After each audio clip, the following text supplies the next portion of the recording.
Ibu ebe mmabara na ebe usiri ike n'ocheeze gị ka mụ bụrụ ikpere n'ala. Obi mụ nọ na ntiwa anya mmiri gbara dịka m na-ahụ ịma mma Jehova. Ansiri dịka m na-ahụ ịma mma Jehova. Ọ dịghị onye gị na ya na-achị eze. Ọ dịghị onye gị na ya na-achị n'eluigwe. Ọganiru si ọkaka ọkaka eze ịdịrị anya ebube. Aha gị juru eluigwe juru ụwa. Ọganiru tụọ Jizọs ọkaka ọkaka ọ ya onye ukwu bụ ọ dịrị anya ebube. Aha gị juru eluigwe juru ụwa. Ndị Chukwu mere ma tụọ Jizọs ọkaka ọkaka cheta n'eze ọ dịrị anya ebube. Aha gị juru eluigwe juru ụwa. Onye ndị mozi na mmadụ na-enye ekele eze eluigwe. Onye ndị mozi na mmadụ na-enye ekele. God bless you. Eze eluigwe. Onye ndị mozi na mmadụ na-akpụ isi anyị.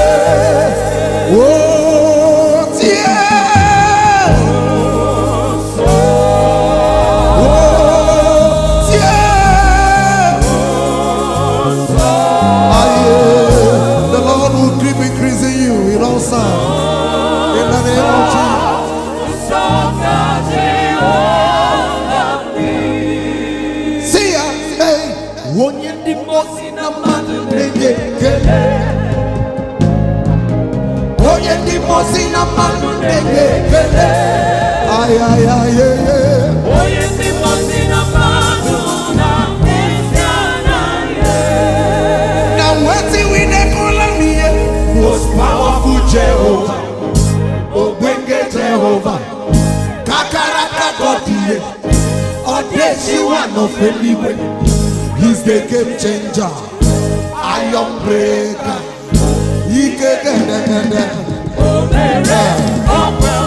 Happy to meet you, my friend. May God bless all of you. Because if there is a club to pray, there is a God to answer. Oganiru, if there is a club to pray, my brother, when I call him once, he dey answer 7 times, 20 times, 100 times. Many. Nice to meet you guys today. The body woman asked her for child, though. He answered with Ejima. Ejima pom, Ejima tom, Ejima no, Ejima is. And so who is that declared that it shall come to pass when the Lord has not commanded?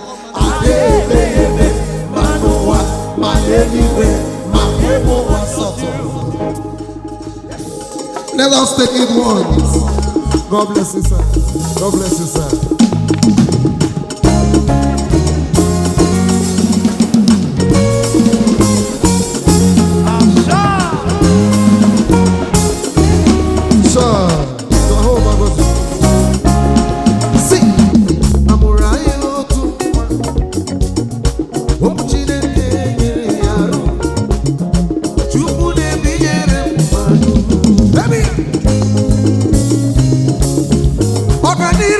Tupu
See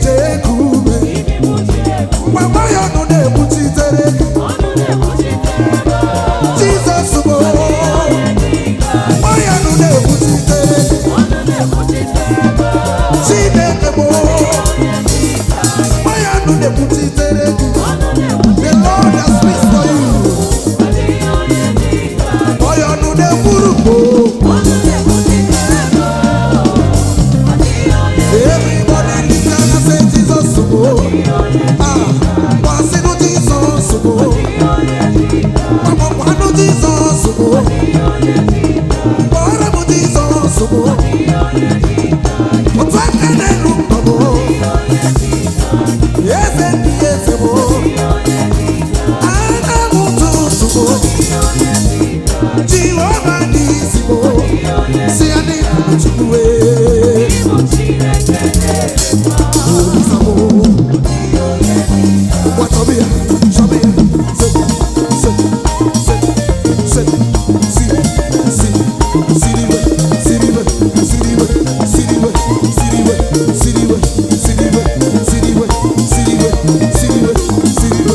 Yeah.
Anyway.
Celebrate Jesus.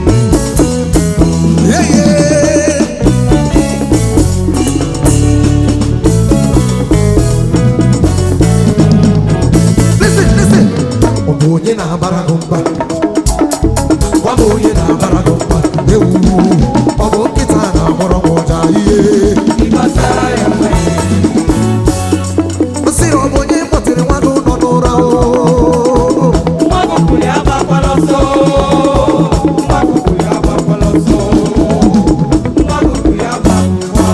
Jesus mba na-abara gị wee. Jesus mba na-abara gị wee mọmọ.